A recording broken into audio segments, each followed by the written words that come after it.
These are the worst things that have happened to Stewie Griffin. Let's start with one of the many times that his siblings have been his biggest enemies as Chris kidnaps him in Secondhand Spoke. As seems to be a running theme for Chris, he gets bullied as soon as he gets to school. But as common as it is, he hasn't seemed to master the art of a comeback. You're bigger than your sisters. Oh yeah? Well, you have a sister as well. Boom, roasted. Stewie, being the good brother that he is and a master at insults, decides he needs to help Chris. But with Chris being, well, Chris, that's going to be rather hard to do. Stewie insults him to see if he can give as good as he gets. They have another donut, you albino gorilla. Oh yeah? Well, you have a sister as well. Boom, roasted, I guess? Seeing that Chris is more of a lost cause than he thought, Stewie decides to hop in his bag and feed him his lines. And it actually goes pretty well. So well, in fact, that he uses Stewie's way with words to defend other students and even get himself a date. Surprising, since Stewie was reading from an anatomy book and giving him words to use like vulva and fallopian. And they say romance is dead. In fact, this girl seems to think so highly of him that she decides to nominate him for student body president, making him the only competitor to the perpetually upbeat black kid. Family Guy's words, not mine. Come on, yo, this is gonna be a great year for all of us. We never get any more information on this kid, but given some of the things Chris has done in the past and will do in this episode, he's probably... scratch that. He is definitely the better choice. When the next day comes, Stewie claims he's taught Chris all he can and decides to let him off his leash and into the wild. But Chris doesn't believe in himself in the same way Stewie believes in him. Pair that with the pressure of running for class president, and Chris is shoving Stewie in his backpack. He keeps Stewie in a bag filled with garbage and waste for 5 days. And when he finally attempts an escape, it doesn't go well. You're gonna die in there. That's a threat if I've ever heard one. He goes full psycho when Stewie tells him he can't keep him locked in the bag forever. Why not? Name one person who loves you. Wow, not a proportional response. It's only after Stewie makes it clear to him that he's become the bullies he once fought that he has a change of heart. Which is certainly sweet and all, but this moment of realization doesn't exactly excuse keeping your brother hostage in your bag for an entire week. Even so, Chris apologizes and asks his brother for forgiveness. Well, I may no longer be on your back, but I'll always be on your side. That was beautiful, even if it was a concerningly fast forgiveness given what you were just put through, Stewie. Maybe he's just grateful to be smelling air that hasn't come from Chris's bag. That sounded unnecessarily dirty. Or maybe he's just numbed how insane Chris's kidnapping him was because of his own crazy past. But hey, at least they put the bullies in their place. Yeah, 2 of them shot themselves. Oh, that's so good to hear, Chris. Oh, yeah, maybe Stewie's a psychopath. God, this family is so unhinged. But even if he's fine to just forgive and forget, it's hard not to think about how awful this treatment was. Being caged in your own, let's say, dookies seems pretty awful. But trust me, it gets worse for Stewie. Stewie faces off against his biggest dangers yet, literally, as he shrinks himself and Brian to microscopic size in Big Trouble in Little Quahog. After Stewie comes home from a birthday party, Brian mocks the baby for being short. Obviously, Stewie is never going to let Brian get away with roasting him and uses his scientific genius plus the help of his latest gadget, whose name is too complex for me to know, to shrink Brian. I'm sorry. I'm sorry, I couldn't hear that. It's too high-pitched. You're what? I'm sorry. A bit more belittling later, see what I did there? And Stewie agrees to turn him back, but just before he can, a rat snatches up Brian. It seems like the logical step would be to knock down the wall, but Stewie instead takes the more difficult path and shrinks himself down to fit into the rat's hiding hole. Clearly, I'm the idiot since his plan worked, skewering it with a way too sharp pencil and saving Brian. I'll have what she's having. It was almost so cool, Stewie. It's one problem after another, as on their way back to the machine, they get caught in the suction of a vacuum cleaner piloted by Lois, who I guess just isn't gonna acknowledge the giant machine in the middle of Stewie's room. Sure, easy enough to miss. As if being stuck in a vacuum with all the dirt and grime that the Griffins drop isn't gross enough, Lois decides to make things worse. Okay, everyone, dump your toenails in the hall. I'm vacuuming. Oh, God. Luckily, they survive the toenail onslaught, only to be dropped in the garbage outside right after. Stewie makes it out of the trash with ease thanks to a sandwich bag, but that leaves Brian with only one way to get out. Use either the tampon strings or the discarded dental floss and rappel down.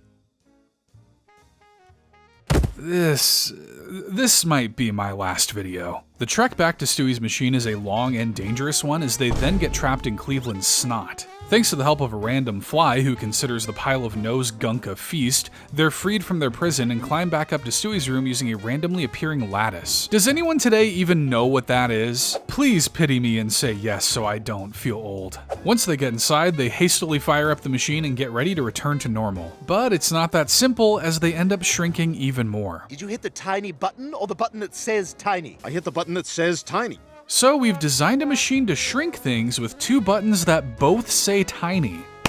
10 out of 10 logic, no notes. Now down to microscopic size, getting themselves back to normal is going to be even harder, especially when the dust mites come out to play. As they avoid the dust mites, they run into a colony of water bears and make friends with one called Vernon. We like Vernon on this channel. They make a deal and exchange water with the colony for their help in getting back to the device. They do eventually make it to the device, but just as they do, the dust mites return and chase them out of it. They jump to safety onto the enter button of Brian's laptop, which thankfully powers up the machine and returns them to their normal sizes. Let's just ignore them sending their new water bear friends to certain doom. Goodbye, Vernon! Only other issue is they've managed to also turn the dust mites into bigger monsters. Oh, and every room is filled with smoke bombs and poison gas that the exterminator was using to clear out the rat. Trapped with hardly anywhere to run, the mission seems impossible. Tiny Tom Cruise? Ah, you see what I did there? Aside from letting me make excellent puns, Tom Cruise shows up to grab Brian and Stewie and drag them out of the house before the explosion gets them. He does ask them to make a sizable donation to his church as a thanks, but since we all know what church he goes to, we doubt they'll be doing that. Worth mentioning that while this is all going down, Peter and Lois forgot how many kids they had in the house while the earlier poison gas bombs are going off. But there is one positive thing in this episode. Vernon's alive! Brian and Stewie make good on their promise to deliver their water bear friends some water, and oh, come on! This time it's Brian who gets his revenge on Stewie in the most delicious yet torturous of ways in Killer Queen. When the family looks through Peter's old stuff in the attic trying to find something to sell, Brian comes across a bunch of Peter's old music albums, one of which is News of the World by Queen. Not to be a music snob, but Killer Queen isn't even on that album, it's on Sheer Heart Attack. See, I am cultured. Music aside, the robot on the album's cover freaks Stewie the hell out. What the hell is that? A killer robot monster? Brian, being the responsible adult he is, does the right thing and uses his new knowledge of Stewie's greatest fear to scare him at any and every opportunity. He buys the album from Peter and starts planning. The first step is to make the album cover the first thing Stewie sees when he wakes up. After Rupert, of course. Oh, good morning, Rupert. Please tell me you set the timer on the coffee maker because I completely forgot. If Stewie's head wasn't already the wrong shape, it would be after that fall. Step 2 is to lure Stewie into a false sense of security so that the next scare is even better. They head to the corner store and grab a couple of scratchers, which Stewie begs to do. He almost makes it big with 2 out of 3 cherries, but the third slot ends up being the album cover.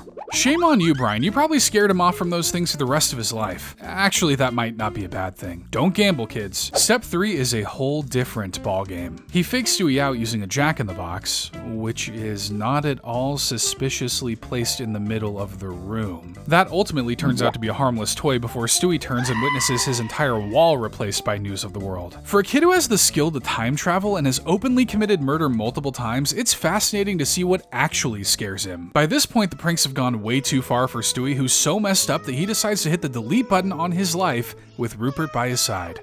Thankfully, Brian finds him in time to stop him before he once again brings out the News of the World album. This time, instead of running in fear, Stewie takes the time to understand the robot by putting it in his mouth. Not my style, but I'm not one to judge. He ultimately comes to realize the fear was from all the crazy things he thought the robot might do, not the robot being in actual danger. That promptly wraps up Stewie's storyline, but while this prank war is going on, someone is literally trying to murder Chris. He would have succeeded in killing Chris had it not been for Stewie and his new best friend. Hey, I got news for you. The news of the world. Using his past trauma and striking down the killer with News of the World seems to give him a sheer heart attack. God, I love it when things line up for me to make a crappy pun. Or it could have been down to the powers of more than just the cover. The important thing is we're all gonna be okay. Right, giant robot? I guess we'll never know. From one giant robot to the next, as Stewie nearly causes an AI uprising in Guy Robot. When Brian starts the episode by insulting modern stand-up, Stewie shows him the new face of comedy, Twitter.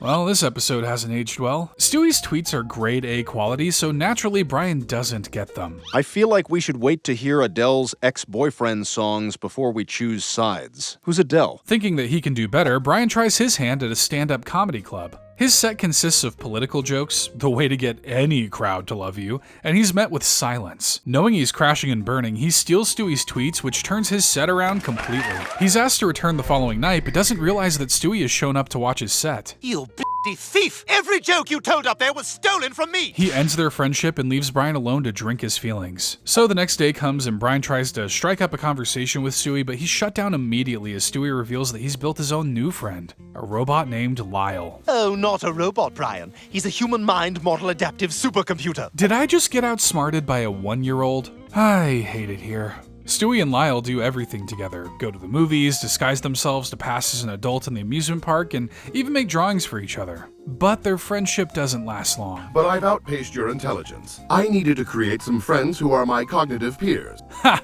Yeah, that's right. Join the Dum Dum Club, Stewie. Building a robot that grows smarter as he learns was a huge mistake on Stewie's part. It's not like there's been movie after movie after movie, not that one, warning us about robots taking control or anything. Lyle tells Stewie they can no longer be friends now that he's got his new, smarter robot friends, but he does use the baby as the group's errand boy. As well as getting him to do mundane jobs, they also manipulate him for their own amusement, forcing him to chug blue cheese dressing, which, despite only being 15 seconds long, feels uncomfortably too long. There!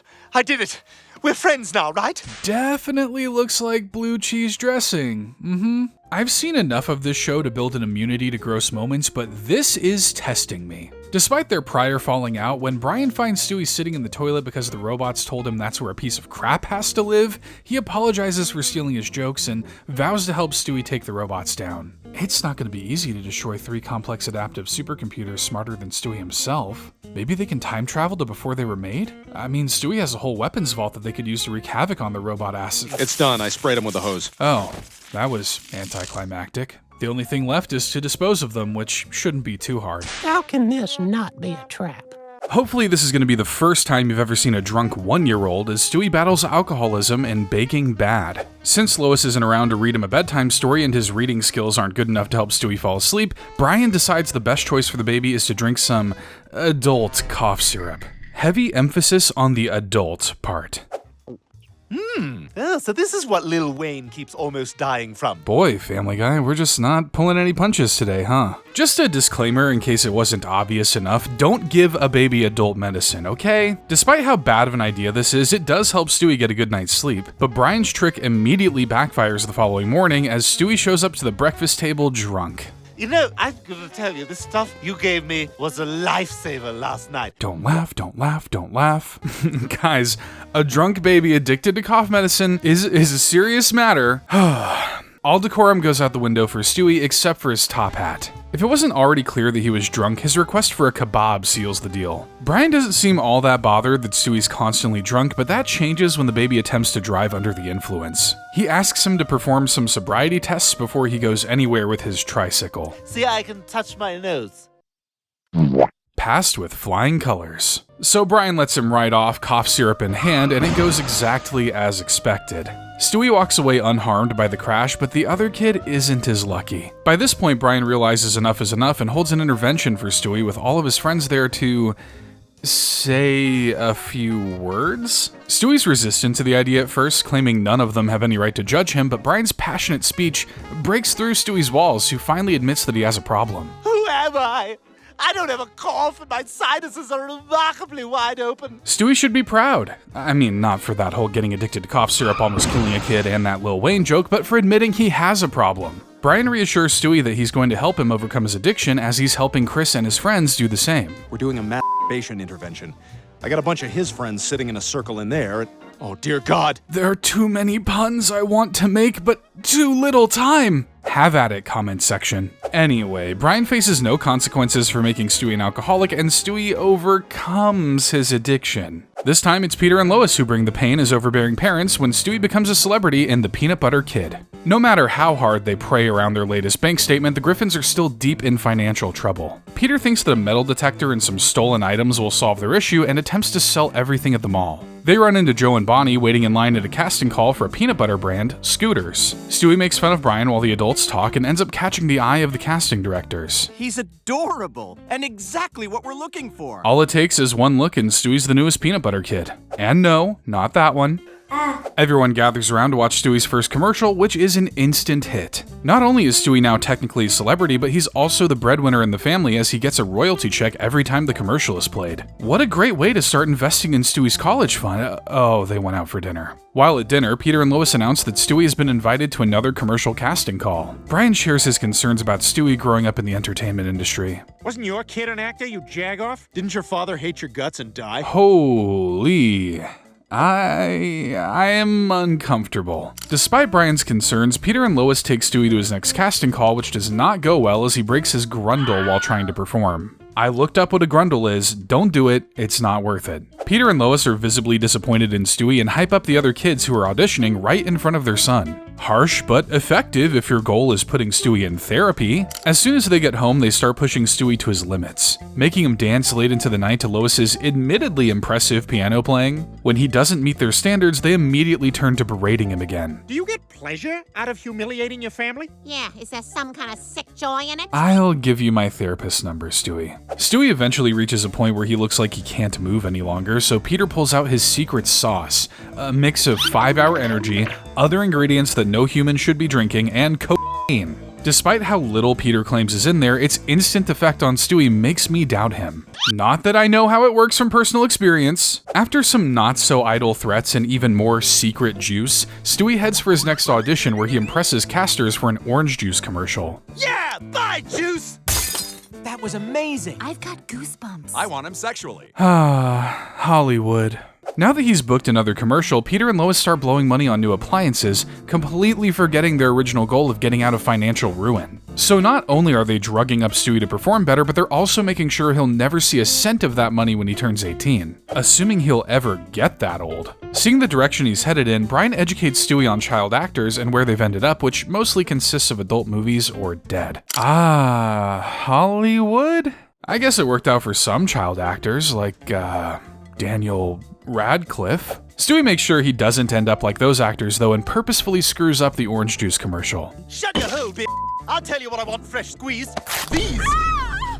What a way to go. Seeing Stewie break down on the set has Peter and Lois questioning their parenting choices. God, they're observant. They see the light and realize that drugging their baby is the wrong thing to do. But at least Stewie finds the silver lining. That acting stuff was a bit much for me, but I did quite enjoy the dancing and the cocaine. Oh boy, that is gonna be a problem for teenage Stewie. Season 4's Petergeist gave us Stewie in his most possessed form as Family Guy parodied Poltergeist. After Joe builds a full theater in his house, Peter tries to build a multiplex in his backyard out of spite. While digging it up, he finds some remains. Remains that seem to indicate the land is actually an ancient native burial ground. And instead of treating a person's corpse with the respect it deserves, he decides to play with it. He brings it to the dinner table, which cannot be sanitary, and even worse, he pees in it. Who raised this man? As to be expected, this blatant disrespect angers some spirits who Stewie manages to let into their home via the TV. Stewie, what are you doing? They're here. I don't like that. Rightly so, Stewie is freaking the hell out once he gets back to his room. Hell, I would be too if my closet opened up and sucked me in. God, I could have worded that better. Stewie isn't the only one dealing with spirits though, as Peter's face peels off to reveal Hank! Propane. Chris is attacked by a living tree but gets saved by Herbert. I feel like that's the least creepy thing that's happened so far, which is saying something. It all comes to a head when they realize Stewie is missing and from the sounds of it, trapped in the TV. Look behind you, you stupid cow! To try and reach the spirits and get Stewie back, they bring in the help of Bruce, who's apparently also a medium. He communicates to the ghosts and finds out that entry to the spirit world is the closet in Stewie's room, and the exit, well, the exit is in Meg's butt. I'm not kidding, this is the actual plot. So not only is Stewie trapped in a world of ghosts, spirits, and demons, but his only way out is through Meg's butt.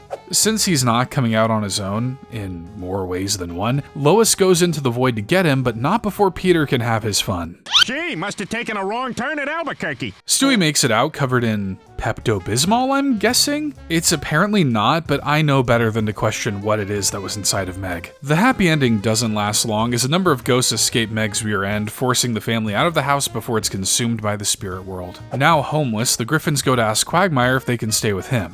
Meanwhile, Brian questions Stewie about his experience. So, what was it like on the other side? Well, I met Jesus up there. Yeah, that's a discourse I don't want to be involved in. After doing some research into ghost vanquishing, they find out the only way to stop the haunting is to return the remains to their resting place. But Peter, who's kept the skull in his pants this entire time, has thrown it out as they were leaving, meaning they have to search the dump. But they discover that the human remains bin is plucked dry by Carrot Top every morning. After googling who that was, that statement makes perfect sense. They eventually get the skull back from him, rebury it in their backyard, and get their house returned. They even toss the TV outside so Stewie doesn't need to worry about being dragged into it.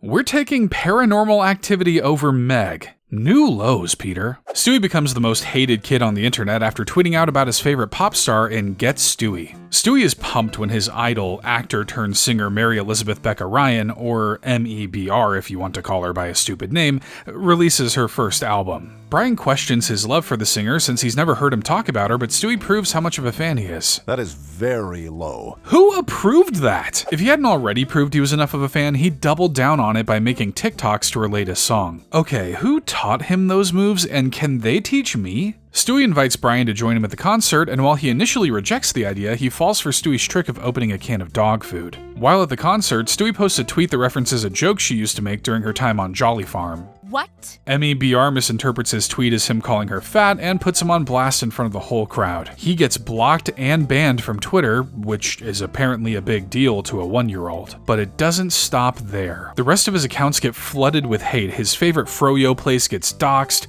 and he even has a deepfake made of him at the Capitol riots. Okay, that one I understand is a big deal. Stewie's solution to combat stan culture? Take inspiration from Gal Gadot's COVID Imagine music video and film his own cover song. We all remember how well her video went, so this ought to be good.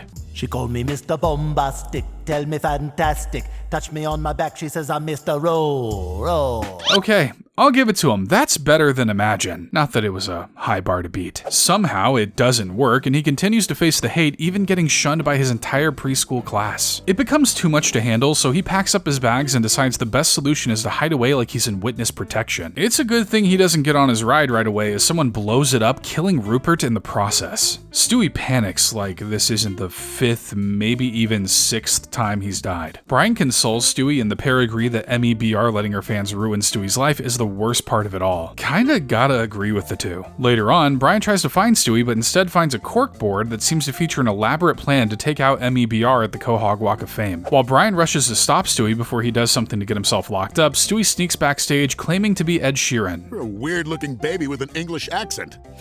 Oh my god. Right this way, Mr. Sheeran. But Stewie never planned to take MEBR out. Instead, he just wanted to try to reason with her and get her to call off her attack dogs. She responds that she doesn't even remember who he is. People. This is why we do not let TikTokers become famous. Since she's a lost cause, Stewie goes on stage to try and talk sense into her fans. Temperamental pop stars shouldn't be deciding what we think and who we like or hate. Say it louder for the people in the back, Stewie. This is meant with food thrown at him, but at least he's standing on the right side of social media, which is off it. It doesn't all end badly though, as Brian returns a stitched up Rupert to Stewie, which totally makes up for his entire life being ruined. Things get a bit extreme for Stewie in a cop and a half-wit as a football tackle almost kills him. Let me take you back to the start of how we got here. While shopping with Lois, a store employee mistakes Stewie for a little girl. Now, Stewie's always been in touch with his feminine side, but he's confused by the misgendering. Why would she think that? I don't know, maybe she saw you try to throw that feather in the yard yesterday. Feeling what little of his masculinity he still had slipping away, Stewie decides to take up what he thinks is the most manly sport. American football. Well, Pee-wee football, of course. Even in the Little League, Stewie is visibly the smallest kid there. But that's not stopping him from proving he's a man. Ooh, my shoes have 12 little heels. At this point, Stewie, the only person you're kidding is yourself. Brian tries to get Stewie to go home before he hurts himself, but on the way out, another kid's mom starts trash-talking him for his size. She suggests he take up ballet, which, by the way, there's nothing wrong with, Karen. Hearing the challenge for what it is, Brian encourages Stewie to get back out onto the field. And if you see that Tyler, take his knee out. After some convincing from Brian, the coach finally lets Stewie onto the field, which turns out to be a huge mistake. Stewie gets dogpiled and wakes up speaking nonsense. Despite all signs pointing towards a concussion, Brian takes him home instead of the hospital. Yeah, no, I'm fine. Is anybody gonna answer that telephone? Nobody's concerned about this? Brian and Chris discuss how best to help Stewie without Lois finding out, and Chris's logic is to hit Stewie a second time to get him back to normal, since that's apparently what happens on TV. Brian educates Chris on what a concussion is, but the older brother's already made up his mind and smacks Stewie with a book. But hey, at least they take him to the hospital this time, right? Stewie makes a full recovery, but the best part is his coach comes in to check on who he calls a tough little guy. Aw, one concussion later and Stewie has the validation he wants. Chris tries to see out the episode by warning Stewie and viewers about the studies done analyzing the correlation between concussions, dementia, and football, and oh, the NFL's playing us off. You can play the music louder, but you can't silence the truth!